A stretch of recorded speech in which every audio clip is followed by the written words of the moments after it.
Good morning my friends, welcome to my channel. आपको मैं newspaper cuttings को पढ़ के बताने जा रही हूँ जो बीपीएससी मेंस पीटी इंटरव्यू सभी के लिए लाभदायक होगा। आप मेरे साथ बने रहिए और 17 सितंबर के न्यूज़पेपर को हम शुरू करते हैं। जो नेशनल इंटरनेशनल बिहार स्पेशल सभी इसमें शामिल हैं। पहला न्यूज़ है जिसका हम हेडलाइन पढ़ते हैं और मेन पॉइंट को हम अंडरलाइन किए हुए हैं, आप देख सकते हैं। छठ महापर्व को यूनेस्को सूची में शामिल कराने की पहल तेज। छठ महापर्व को अंतर्राष्ट्रीय पहचान दिलाने के लिए भारत सरकार ने कोशिशें तेज कर दी हैं। इसे यूनेस्को की सांस्कृतिक धरोहर की सूची में शामिल कराने की प्रक्रिया शुरू कर दी गई है। इसी क्रम में मंगलवार को संस्कृति मंत्रालय ने नई दिल्ली स्थित इंदिरा गांधी राष्ट्रीय कला केंद्र में एक अहम बैठक की। बैठक में संयुक्त अरब अमीरात, सूरीनाम और नीदरलैंड के वरिष्ठ राजनयिकों ने भाग लिया। बैठक की अध्यक्षता सांस्कृतिक सचिव विवेक अग्रवाल ने की। इसमें सांस्कृतिक मंत्रालय, विदेश मंत्रालय, संगीत नाटक अकादमी के अधिकारी मौजूद थे।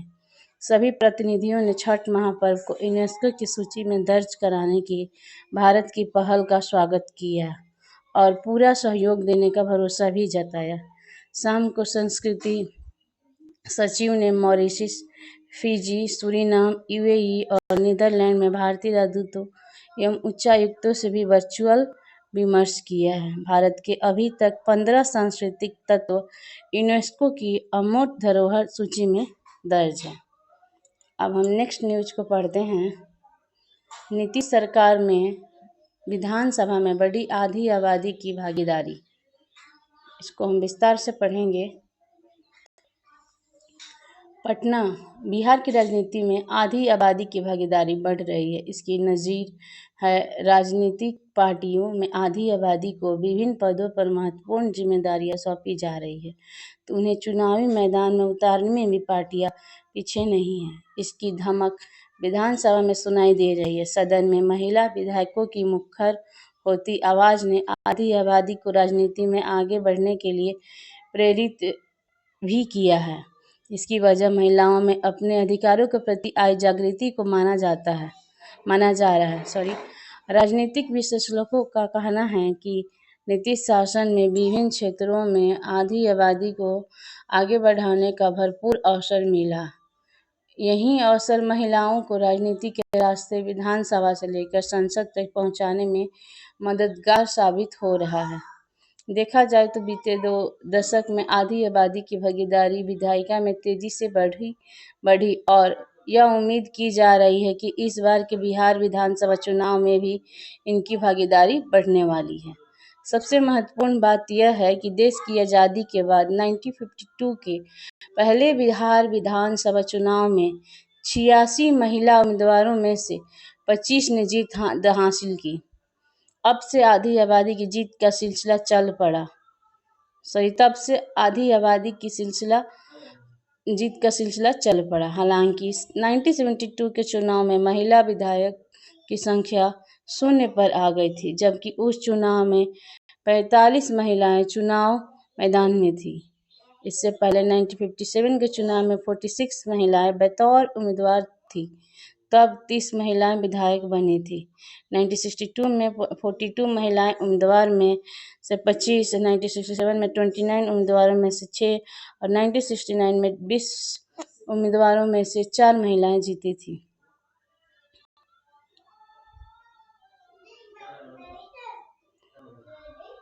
आगे मैं मेन हेडलाइन बता देती हूँ कि 2015 के चुनाव में 273 महिलाएं उम्मीदवार में से 28 विधायक बनी थी और 2020 के चुनाव में 370 महिलाएं उम्मीदवार थी और उनमें 26 महिलाएं विधायक बनकर सदन में पहुंची हैं।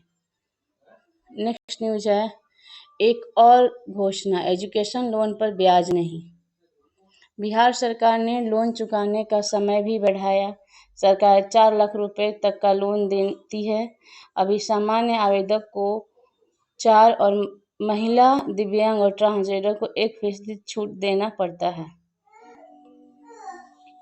बिहार सरकार ने अपने एजुकेशन लोन को सूद से मुक्त कर दिया है। मुख्यमंत्री नीतीश कुमार ने कहा, अब स्टूडेंट क्रेडिट कार्ड की लोन पर सूद नहीं लगेगा। अभी सामान्य आवेदक को 4 और महिला, दिव्यांग और ट्रांसजेंडर को 1% सूद देना पड़ता था। सरकार ने लोन चुकाने का समय भी बढ़ाया। सरकार 4 लाख रुपए तक का लोन देती है। 2 लाख अब 7 साल में चुकाया जाएगा, इससे ज़्यादा 10 साल में। मुख्यमंत्री के मुताबिक 2 लाख रुपए तक के लोन को अब अधिकतम 84 मासिक किस्तों यानी कि 7 वर्ष में चुकाया जाएगा। इसके पहले इसके लिए 60 मासिक किस्त यानी कि 5 वर्ष का समय तय था। इसी तरह 2 लाख से ऊपर के लोन को 84 मासिक किस्तों यानी 7 वर्ष की बजाय अब अधिकतम 120 मासिक किस्त यानी 10 वर्षों को वापस किया जा सकेगा। उन्होंने कहा कि हमारा उद्देश्य है कि बिहार के अधिक से अधिक छात्र छात्राएं उच्च शिक्षा प्राप्त कर सकें। उच्च शिक्षा के लिए प्रदान की जाने वाली एजुकेशन लोन में दी जाने वाली इन सभी सुविधाओं से छात्र छात्राओं के मनोबल में वृद्धि होगी और वे अधिक उत्साह एवं लगन से अपना लक्ष्य हासिल करेंगे। अपने भविष्य के साथ राज्य एवं देश का भविष्य भी संवारेंगे। उनके अनुसार 2 अक्टूबर 2016 से बिहार स्टूडेंट क्रेडिट कार्ड योजना लागू हुई। इसे 7 निश्चय योजना के अंतर्गत शुरू किया गया। 12वीं कक्षा उत्तीर्ण छात्र छात्रा जो उच्च शिक्षा प्राप्त करना चाहते हैं उनको अधिकतम 4 लाख रुपए लोन दिया जाता है। हाल के दिनों में चुनावी घोषणाएं, जैसे कि 5 साल में 1 करोड़ लोगों की नौकरी रोजगार, जीविका से जुड़ी हर महिला को 10,000 रुपये, युवाओं को इंटर्नशिप के लिए 6-6 हज़ार रुपये, नौकरी में बिहार की महिलाओं को 35% आरक्षण, 120 यूनिट बिजली मुफ्त की गई, सामाजिक सुरक्षा पेंशन 400 से बढ़कर 1100 बढ़ाकर 1100 रुपये किए गए, आंगनबाड़ी सेविका और सहायिका का मानदेय बढ़ा, बिहार राज्य जीविका निधि की स्थापना हुई, बिहार कर्मियों का मानदेय दुगना, सिर्फ 7% पर लोन, बिहार सरकार के सभी आयोगों को पीटी परीक्षा में सिर्फ 100 रुपये शुल्क लगेगा, मेंस परीक्षा में कोई शुल्क नहीं, आशा और ममता कार्यकर्ताओं का मानदेय बढ़ा, मिड डे मील रसोइया, स्कूल के नाइट गार्ड और शारीरिक शिक्षा और स्वास्थ्य अनुदेशकों का मानदेय दुगना, आंगनबाड़ी सेविका को फ़ोन खरीदने के लिए 11,000, दीदी की रसोई में 40 की बजाय 20 रुपये में थाली मिलेगी, दिव्यांगों के लिए सिविल सेवा प्रोत्साहन योजना, नई बस खरीदने पर 20 लाख देगी सरकार, राज्य के पत्रकारों को पेंशन 6,000 से 15,000। नेक्स्ट न्यूज, कोशी सीमांचल क्षेत्र में 28,000 हेक्टेयर में होती है खेती, 23,193 टन उत्पादन, मखाना बोर्ड के लिए नोटिफिकेशन जारी, किसानों की बड़ी उम्मीद, पूर्णिया के भोला पासवान शास्त्री कृषि महाविद्यालय की थी बोर्ड बनाने की मांग, मखाना बोर्ड के लिए नोटिफिकेशन जारी हो गया है। ऐसे में किसानों की उम्मीदें काफ़ी बढ़ गई है। मखाना बोर्ड की स्थापना से कोसी सीमांचल के साथ साथ बिहार के सभी मखाना खेती करने वाले किसानों को अच्छा फायदा मिलेगा। इस साल बजट में केंद्र सरकार ने मखाना बोर्ड की स्थापना की घोषणा की थी। सोमवार को पीएम नरेंद्र मोदी ने सीसावाड़ी में जनसभा को संबोधित करते हुए कहा था कि केंद्र सरकार ने 14 सितंबर को मखाना बोर्ड के लिए नोटिफिकेशन जारी कर दिया है। मखाना बोर्ड के गठन से मखाना किसानों को अच्छी कीमत मिले, इसके लिए टेक्नोलॉजी का इस्तेमाल बढ़ाया जाएगा। मखाना सेक्टर के विकास के लिए करीब 500 करोड़ रुपए की योजनाओं को मंजूरी मिली है। पीएम की इस घोषणा के बाद मखाना की खेती से जुड़े किसानों की उम्मीदों को पंख लगे हैं। बिहार में 36,727 हेक्टेयर में मखाना की खेती होती है।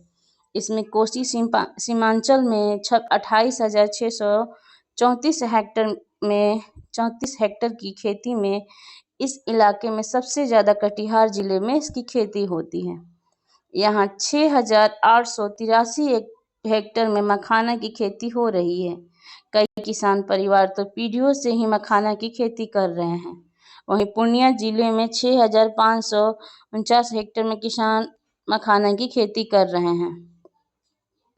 मखाना के क्षेत्र में राज्य का एकमात्र नोडल केंद्र है भोला पासवान शास्त्री कृषि कॉलेज। मखाना के क्षेत्र में भोला पासवान शास्त्री एग्रीकल्चर कॉलेज बिहार राज्य का एकमात्र ऑफिशियल राज्य स्तरीय नोडल केंद्र है।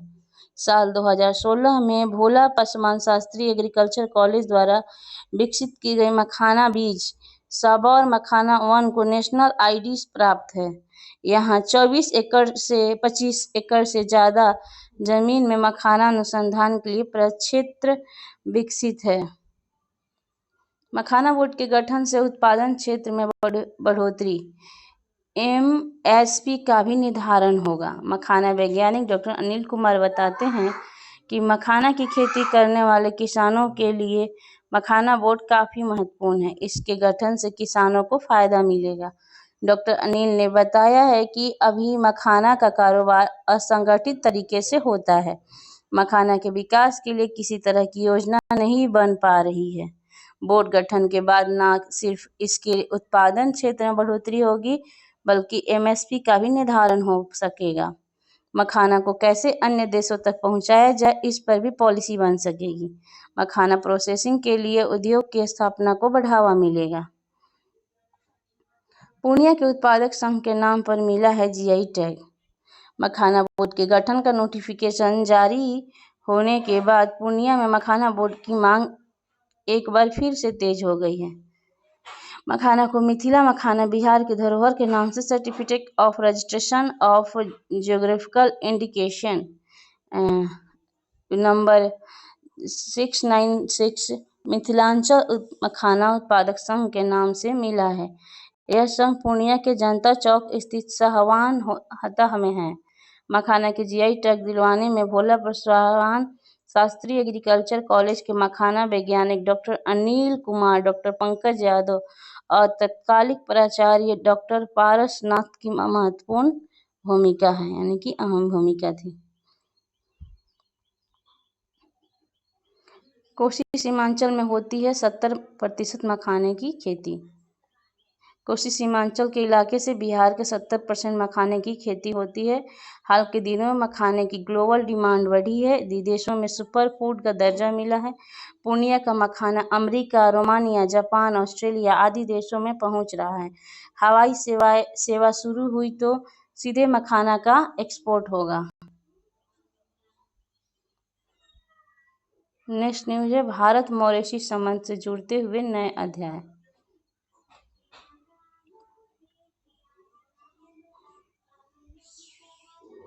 हाल ही में वाराणसी में मॉरिशस के प्रधानमंत्री डॉक्टर नवीन चंद्र राम गुलाम एवं भारत के प्रधानमंत्री नरेंद्र मोदी के बीच द्विपक्षीय वार्ता हुई।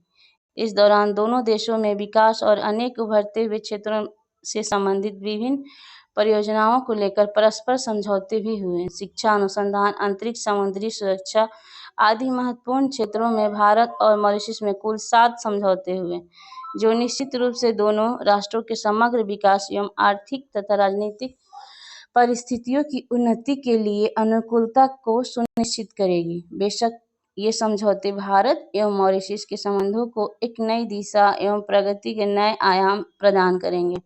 गौरतलब है कि आज के अस्थिर एवं तेजी से बदलते हुए वैश्विक परिदृश्य से विश्व का छोटा एवं बड़ा प्रत्येक राष्ट्र प्रभावित हो रहा है। विशेष रूप से अमेरिका की आर्थिक नीतियों ने जिस स्तर की हलचल एवं अस्थिरता पूरे विश्व में पैदा कर दी है, उसको देखते हुए विश्व के अनेक देशों ने अपने आप को एक सुरक्षा कवच पहचानने की कवायद शुरू कर दी है। भारत की यह विशेषता है कि हमारे इतिहास एवं परंपरा में जहाँ एक और वसुधैव कुटुंबकम की भावना अंतर्निहित है, वहीं हमारी संस्कृति की एक विशेषता यह भी है कि हमने अन्याय एवं अराजकता के आगे झुकना कभी नहीं सीखा। सिंगापुर, जापान, चीन, मॉरिशस एवं तमाम अन्य देशों के साथ विभिन्न विषयों को लेकर द्विपक्षीय वार्ता एवं समझौते कहीं न कहीं भारत की दूरदर्शितापूर्ण विदेश नीति का ही एक हिस्सा है।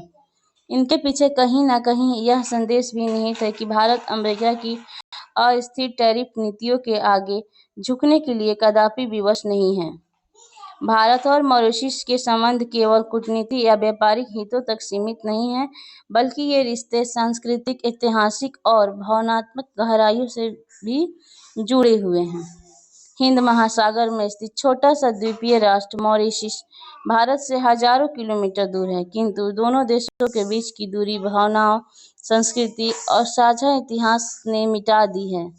19वीं शताब्दी में जब भारतीय श्रमिक गिरमिटिया मजदूर बनकर मॉरिशस पहुंचे, तब शायद ही किसी ने सोचा होगा कि आने वाले समय में यही भारतीय मूल के लोग वहां की पहचान और राजनीति में अभिन्न हिस्सा बन जाएंगे। आज भारत मॉरिशस संबंध केवल प्रवासी भारतीयों की साझी विरासत तक सीमित नहीं है, बल्कि इन संबंधों में राजनीतिक, अर्थव्यवस्था, शिक्षा, रक्षा, समुद्री सुरक्षा, विज्ञान, प्रौद्योगिकी और वैश्विक कूटनीति जैसे क्षेत्रों में भी नए आयाम प्राप्त किए हैं। द्विपक्षीय बैठक के दौरान प्रधानमंत्री नरेंद्र मोदी ने कहा कि खुला, सुरक्षित, स्थिर एवं समृद्ध हिंद महासागर भारत एवं मॉरिशस की साझा प्राथमिकताएं हैं। भारत द्वारा ऊर्जा, विज्ञान एवं तकनीक, शिक्षा एवं स्वास्थ्य, अंतरिक्ष में अनुसंधान एवं अवसंरचना विकास के क्षेत्र में मॉरिशस की मदद के तौर पर एक विशेष आर्थिक पैकेज प्रदान किया जाएगा। वर्तमान वित्तीय वर्ष में भारत सरकार द्वारा मॉरिशस को $2.5 करोड़ की सहायता भी दी जाएगी। इसके अतिरिक्त 17.5 मेगावाट के फ्लोटिंग सोलर पावर प्लांट के निर्माण में भी भारत द्वारा मॉरिशस का सहयोग किया जाएगा। उन्होंने मॉरिशस को भारत के पड़ोसी प्रथम एवं विजन महासागर नीति का प्रमुख स्तंभ बताया है। शिक्षा, चिकित्सा, विज्ञान एवं तकनीकी एवं मानव संसाधन विकास ये सभी ऐसे मुद्दे हैं जो किसी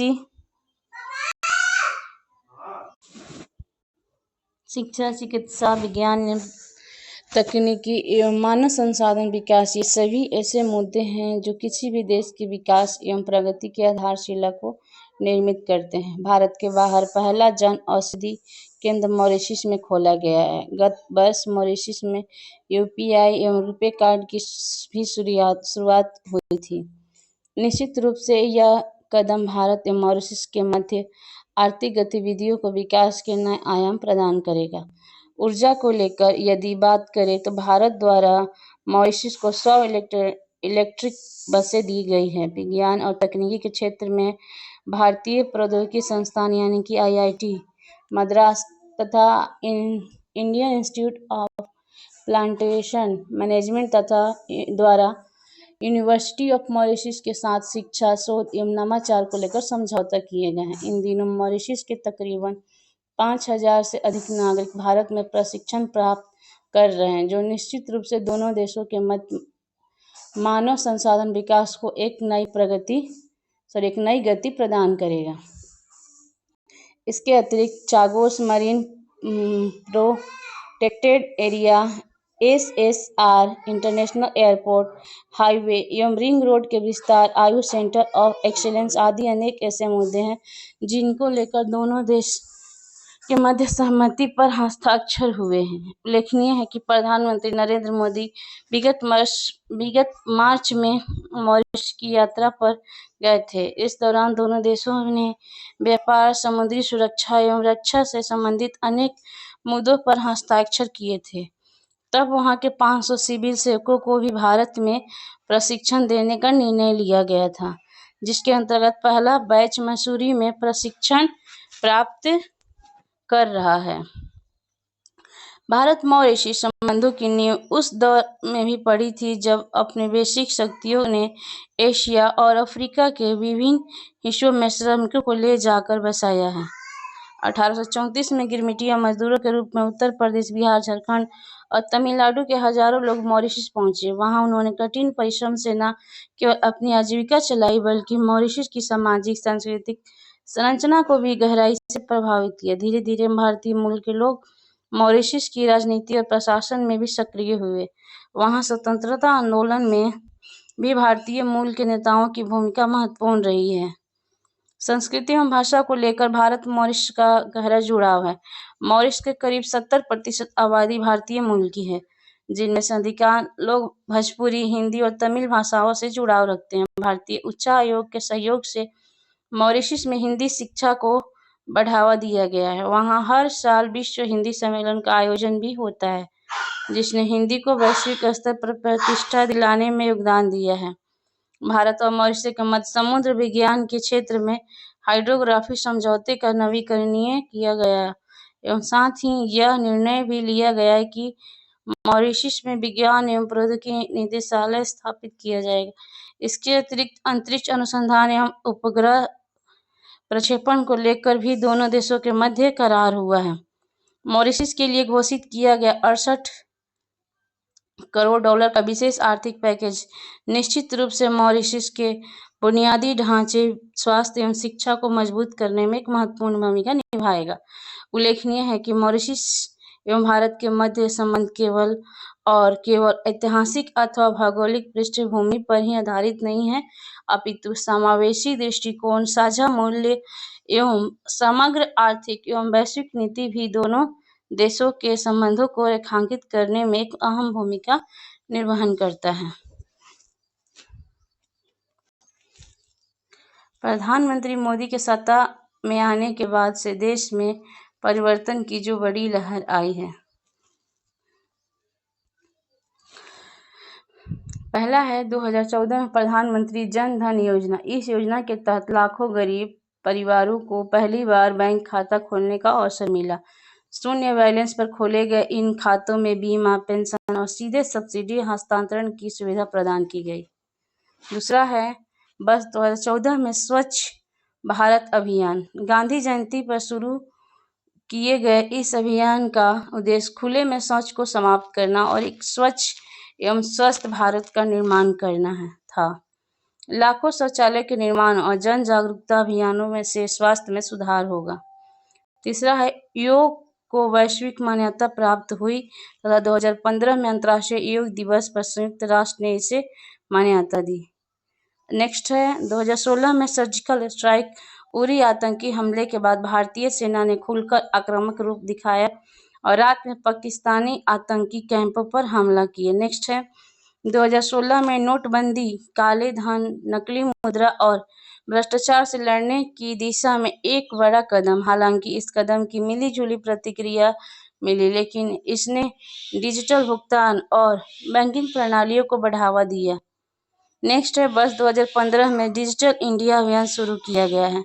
इंटरनेशनल और तकनीकी के माध्यम से शासन व्यवस्था को पारदर्शी, तेज और जन केंद्रित बनाने का एक प्रयास। इससे ग्रामीण क्षेत्रों तक डिजिटल सुविधाएं पहुंचेंगी। नेक्स्ट स्टार्टअप इंडिया का अर्थ है कि 2016 में कुछ हजार स्टार्टअप से बढ़कर 2024 तक 1,20,000 से अधिक मान्यता प्राप्त स्टार्टअप हो जाएंगे, जिससे भारत दुनिया का तीसरा सबसे बड़ा स्टार्टअप इकोसिस्टम बन जाएगा। नेक्स्ट है वर्ष 2017 में लागू हुआ जीएसटी यानी वस्तु एवं सेवा कर। भारत की कर व्यवस्था में एक ऐतिहासिक सुधार। एकल कर प्रणाली के कारण व्यापार आसान हुआ और एक राष्ट्र एवं एक कर का सपना साकार हुआ। नेक्स्ट आयुष्मान भारत स्वास्थ्य बीमा। इसके अंतर्गत जरूरतमंद परिवार प्रति वर्ष 5 लाख रुपए तक का मुफ्त इलाज करा सकते हैं। नेक्स्ट वर्ष 2017 में स्मार्ट सिटीज मिशन शहरी नवीकरणीय और पुनरुद्धार के लिए एक कार्यक्रम देश भर में स्मार्ट शहरों के विकास के मिशन के साथ शुरू किया गया।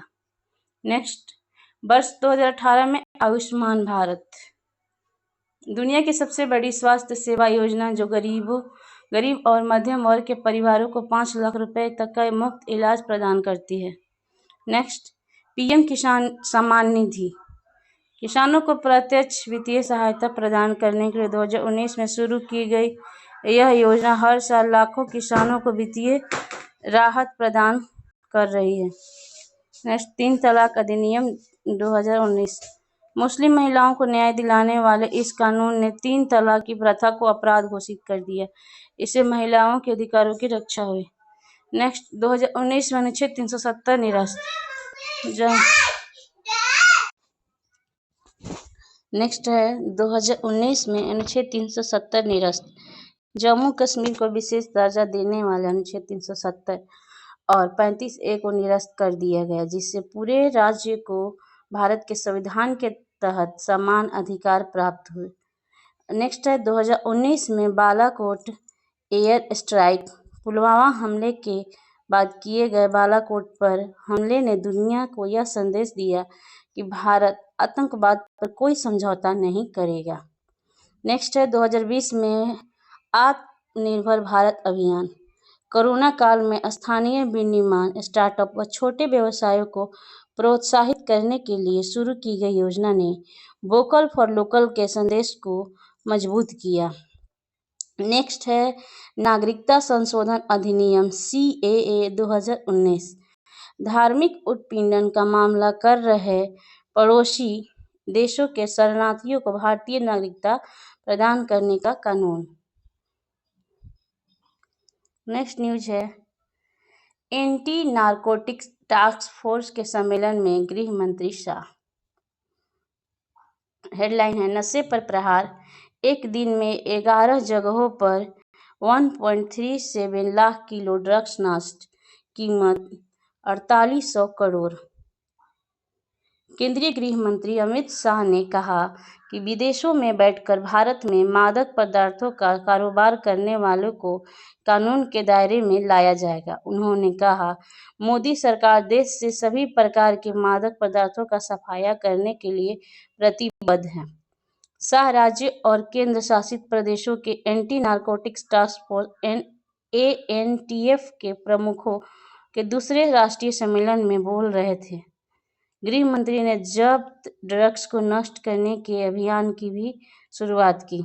उन्होंने बताया, आज मंगलवार को देश में 11 जगहों पर 4800 करोड़ रुपए के मूल्य के लगभग 1,37,917 किलो ड्रग्स को नष्ट किया गया। शाह ने कहा है कि 2004 से 2013 में 26 लाख किलो ड्रग्स जब्त हुई, कीमत करीब 40,000 करोड़ थी। वहीं 2015 से 25 में जब्ती 1 करोड़ किलो हुई है, जिसकी कीमत 1.65 लाख करोड़ रही। देश में ड्रग की एंट्री, डिस्ट्रीब्यूशन, कार्टेल बिक्री के सरगनाओं तक पर प्रहार किया जा रहा है। नेक्स्ट है BCCI क्रिकेट टीम का नया प्रायोजक 579 करोड़ में डील। टीम इंडिया के स्पॉन्सर अब अपोलो टायर्स, ड्रीम 11 से 221 करोड़ ज़्यादा में करार। ऑनलाइन गेमिंग प्लेटफॉर्म ड्रीम 11 के बाहर होने के बाद अपोलो टायर्स भारतीय क्रिकेट टीम की जर्सी का स्पॉन्सर होगा। BCCI सचिव देवजीत शौकिया ने कहा, करार सितंबर 2025 से मार्च 2028 तक के लिए है। कुल वैल्यू 579 करोड़ रुपए हैं। इस ड्रीम 11 के करार से 221 करोड़ ज़्यादा में हुआ है। अपोलो का लोगो पुरुष और महिला क्रिकेट टीम की जर्सी पर दिखेगा। करार 121 द्विपक्षीय 21 ICC मैचों के लिए है। दरअसल नए कानूनों से ऑनलाइन गेमिंग प्लेटफॉर्म पर पाबंदी लगी और ड्रीम 11 रेस से बाहर हो गए हैं। इसके चलते टीम इंडिया इस वक्त दुबई में हो रहे एशिया कप 2025 में बिना स्पॉन्सर के खेल रही है। अपोलो के बारे में, जिसे कि 1972 में स्थापित हुई अपोलो टायर्स भारत, यूरोप सहित कई देशों में यूनिट है। पहली बार कोई मैन्युफैक्चरिंग ग्रुप जर्सी का स्पॉन्सर करेगा।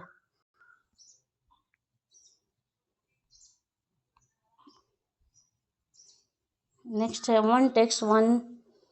One nation one tax. सरल GST, सबका साथ, सबका व्यापार, सबका विकास। नई दरें 22 सितंबर 2025 में लागू होगी। जीएसटी सरलीकरण के तहत अब केवल 5% और 18% दो मुक्त टैक्स स्लैब होंगे। 12% से 28% का टैक्स स्लैब समाप्त हो गया है। 12% की अधिकांश वस्तुएं 5% दर पर और 28% की अधिकांश वस्तुएं 18% दर पर। सिगरेट, पान मसाला, रेटेड ड्रिंक्स आदि 40% स्लैब में शामिल। जीवन और स्वास्थ्य बीमा प्रीमियम और जीएसटी मुक्त। नेक्स्ट है इथेनॉल मिश्रण कार्यक्रम की समीक्षा करेगी सरकार। केंद्रीय पेट्रोलियम मंत्री हरदीप सिंह पुरी ने मंगलवार को कहा कि सरकार नए लक्ष्य निर्धारित करने से पहले इथेनॉल मिश्रण कार्यक्रम की प्रगति की समीक्षा करेगी। पुरी ने कहा कि हमने पेट्रोल में 20% इथेनॉल मिश्रण का लक्ष्य निर्धारित समय से 6 साल पहले ही हासिल कर लिया है। भारत ने वर्ष 2030 तक पेट्रोल में 20% मिश्रण का लक्ष्य रखा था। केंद्रीय मंत्री ने कहा, आगे के लक्ष्य इस बात पर मूल्यांकन करने के बाद तय किए जाएंगे कि इकोसिस्टम किस प्रकार अनुकूलन कर रहा है। इथेनॉल मिश्रण कार्यक्रम कच्चे तेल के आयात को कम करने और कार्बन उत्सर्जन में कटौती करने के लिए शुरू किया गया था। भारत ने समय सीमा से 5 महीने पहले यानी कि 2014 में 1.4% और 2022 में 10% मिश्रण हासिल कर लिया था। इंजन की सेहत और माइलेज से जुड़ी चिंताओं पर पुरी ने एक बार फिर कहा कि इथेनॉल से इंजन को नुकसान पहुंचने की खबर सही नहीं है। नेक्स्ट है जो पीटी स्पेशल है। स्पीड स्केटिंग चैंपियनशिप में भारत को पहली बार गोल्ड। फर्स्ट न्यूज है, चीन में हुई स्पीड स्केटिंग वर्ल्ड चैंपियनशिप में भारत ने पहली बार गोल्ड जीता। आनंद कुमार, वेल कुमार और क्रिश शर्मा ने यह उपलब्धि हासिल की है। 22 वर्षीय वेल कुमार ने सीनियर मेंस 1000 मीटर स्पीड में 1:24 मिनट का समय लेकर गोल्ड जीता और 500 मीटर में ब्रॉन्ज भी पाया। वहीं क्रिश शर्मा ने जूनियर 1000 मीटर स्पीड में भारत को दूसरा गोल्ड जिताया। दूसरा न्यूज है, भारतीय तेज गेंदबाज मोहम्मद सिराज को अगस्त का ICC men's player of the month चुना गया। उन्होंने इंग्लैंड के खिलाफ ओवल टेस्ट में शानदार स्पेल डाला। महिलाओं में यह अवार्ड आयरलैंड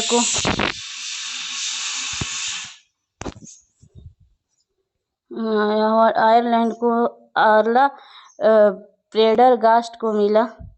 थर्ड न्यूज है, पीएम मोदी ने बिहार के पूर्णिया एयरपोर्ट को अंतरिम टर्मिनल का उद्घाटन किया। उन्होंने लगभग 36,000 करोड़ रुपए की परियोजनाओं की शुरुआत की, इनमें बिजली, रेल, कृषि से जुड़े काम शामिल हैं। फोर्थ न्यूज है, अमेरिका, जापान और दक्षिण कोरिया ने फ्रीडम एज सैन्य अभ्यास शुरू किया। यह दक्षिण कोरिया के जेजू द्वीप में हो रहा है। इसमें मिसाइल डिफेंस, एयर और नेवल ऑपरेशन, समुद्री ऑपरेशन, साइबर कोऑर्डिनेशन शामिल है। आरबीआई ने नोटों की जानकारी देने के लिए माइक्रो साइट लॉन्च की है। इसे indiacurrency.rbi.org पर देख सकते हैं। इसमें नोटों का 360 डिग्री वैल्यू, नकली नोट पहचानने के तरीके, एक्सचेंज नियम है। इस तरह से हमारा न्यूज़ आज का ख़त्म होता है। आप न्यूज़ को देखिए और मेरे चैनल को सब्सक्राइब करिए। डेली न्यूज़ सुनने के लिए मेरे साथ बने रहिए। Thank you so much.